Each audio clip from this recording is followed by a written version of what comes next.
Influencers. Ποια είναι αυτή η νέα τάση στα social media που απειλεί τους influencers?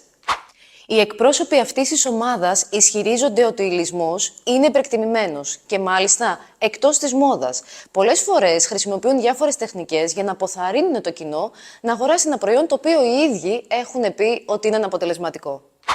Καθώς οι καταναλωτές είναι ιδιαίτερα προσεκτικοί με τις δαπάνες τους, αυτούς τους καιρούς, οι ομάδες αυτές τους προτρέπουν να αξιολογήσουν αν πραγματικά χρειάζονται τα όσα αγοράζουν. Αυτό συμβαίνει καθώς τα μέσα κοινωνικής δικτύωσης παίζουν καθοριστικό ρόλο στην απόφαση κάποιας αγοράς προϊόντος ή υπηρεσίας, ιδίως φυσικά στις νεότερες καταναλωτικές ομάδες. Πρόσφατη μελέτη έδειξε ότι το 87% των καταναλωτών που πραγματοποίησαν μια διαδικτυακή αγορά είχαν δει πριν το προϊόν σε μια διαφήμιση στα μέσα κοινωνικής δικτύωσης. Εσείς τι πιστεύετε? Μήπως το influencing είναι και αυτό μια άλλη μορφή επιρροής κοινού?